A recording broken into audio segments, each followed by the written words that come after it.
Bonjour à tous, bonjour à toutes, vous êtes sur la chaîne 4/7e art, c'est Xavier et aujourd'hui on va parler d'un film qui a fait beaucoup de bruit. Il s'agit du nouveau film de Francis Ford Coppola qui s'intitule Megalopolis.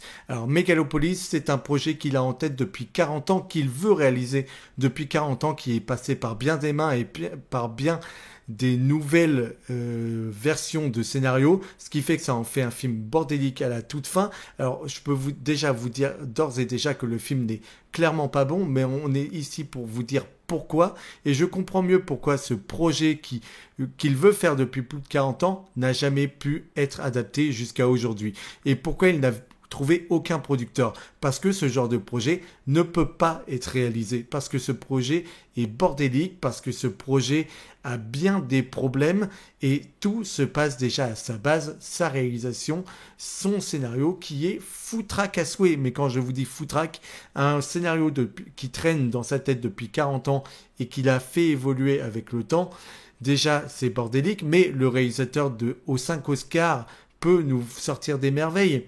Il nous l'a fait avec des tournages qui se sont très mal passés sur Apocalypse Now.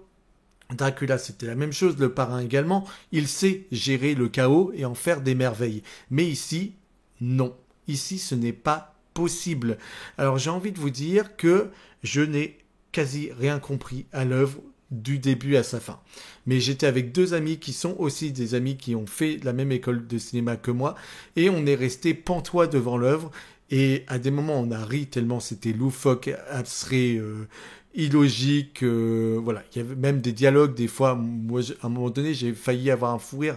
Et j'aurais été tout seul. Peut-être que j'aurais quitté la salle tellement, au bout d'un moment, j'en avais marre. Mais ce film, il y a un casting intéressant, il y avait une idée intéressante, l'envie de voir le film testamentaire de notre cher Francis Ford Coppola qui n'avait pas fait des films depuis plus de 10 ans, qui a mis aux enchères ses vignes pour pouvoir faire son film, qui a mis 120 millions de dollars de sa poche pour pouvoir réaliser ce film jusqu'au bout. C'est dire ce qu'il en voulait, c'est vous dire qu'il y croyait. Et j'ai envie de vous dire que je sais pas où il a été pêché que ça pouvait marcher un film pareil, alors que le continent américain ressemble à ce qu'était Rome à l'époque, etc. Je trouve qu'il y a des choses intéressantes qui sont amenées. L'humanisme, etc., qui nous amenait aussi. On nous parle que l'art est la seule chose qui vaille réellement la peine.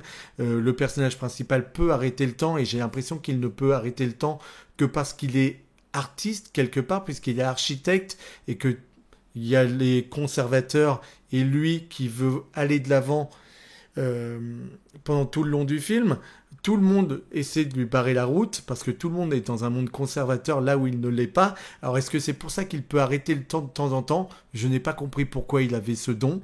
Euh, c'est voilà, c'est chaotique, c'est exaspérant, exubérant à bien des moments d'arène, etc., où il y a des chanteuses qui apparaissent avec des clips, avec des flammes et tout. Ça veut trop en mettre et ça raconte parfois n'importe quoi. Pareil, il y a un satellite qui est dans l'espace, on nous dit qu'il va se cracher.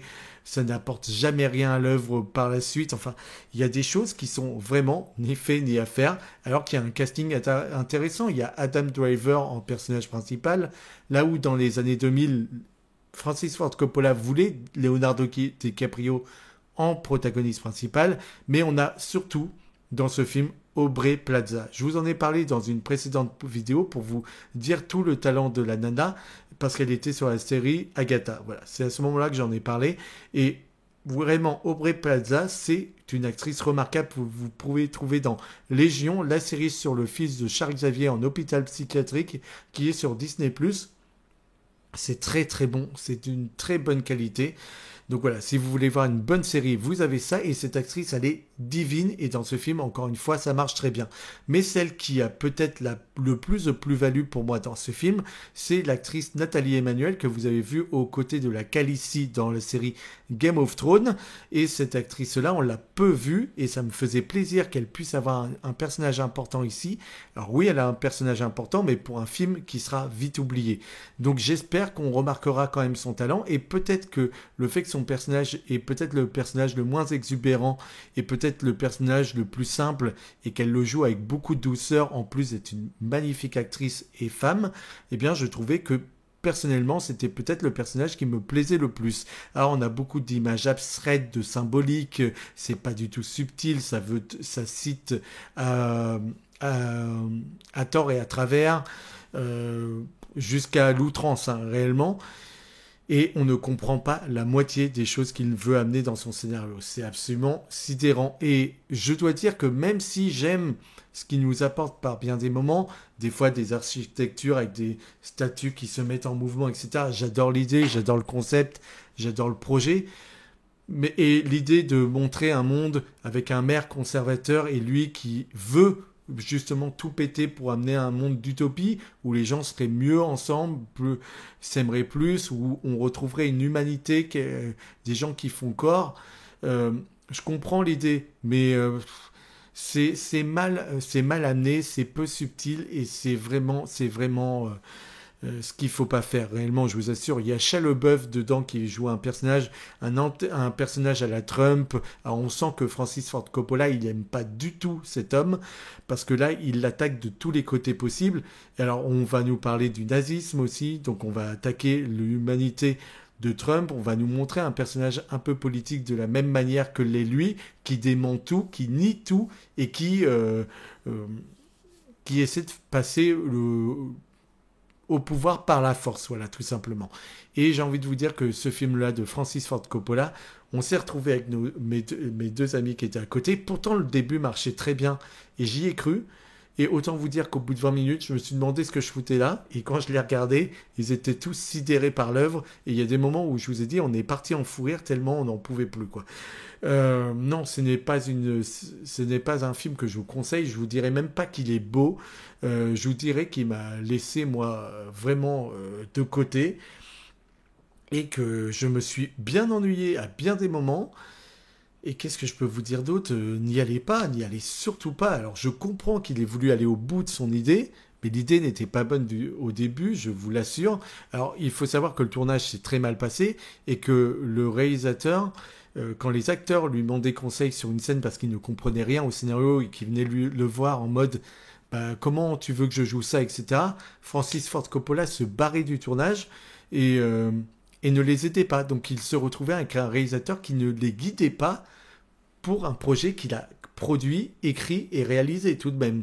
Donc c'est vous montrer que le projet s'est fait avec souffrance et j'ai l'impression qu'Adam Driver n'est pas au meilleur de sa forme de ce film, là où Nathalie Emmanuel et Aubrey Plaza, même si elle joue le rôle d'une prostituée qui a vraiment, au début, qui a des choses à creuser et plus ça va et jusqu'à la fin, c'est vraiment la prostituée de base, l'écriture zéro pour un personnage féminin, vraiment c'était atroce. Et les moments abstraits ne marchent pas du tout. On peut lui trouver bien des qualités à ce réalisateur-là, mais on ne peut pas trouver que ce film testamentaire, alors il n'est pas encore mort, il veut encore réaliser, mais on peut trouver déjà que pour sa fin de vie, ce film aussi, c'était peut-être le film de trop. Et je vous assure qu'ici, on ne retrouve pas la moitié du talent du monsieur. Le réalisateur des 5 Oscars, comme je vous le rappelle, Dracula, Apocalypse Now, Le Parrain, ce sont toutes des œuvres du monsieur. Donc autant vous dire que il y a bien d'autres œuvres que je pourrais citer, mais on va parler des plus concrètes. Et ici, il se plante, plante lamentablement, mais il est allé au bout de ce qu'il voulait faire. Donc merci d'avoir été au bout de la vidéo. Vous pouvez bien évidemment commenter, partager, liker la vidéo, vous abonner, me donner de la force. On se retrouve bien évidemment pour parler de d'autres projets, de d'autres films. Il y a vendredi une web-série dans laquelle je joue, où j'ai été script, régisseur, acteur, qui arrive. Un making-of arrivera. Je vous demande d'aller voir cette vidéo, de la partager le plus possible et de me faire des retours parce que ça va vraiment compter pour moi. Mais voilà, les choses avancent, les choses bougent. Et on est toujours là pour parler de ce qui nous anime le plus, et j'espère vous aussi, le cinéma.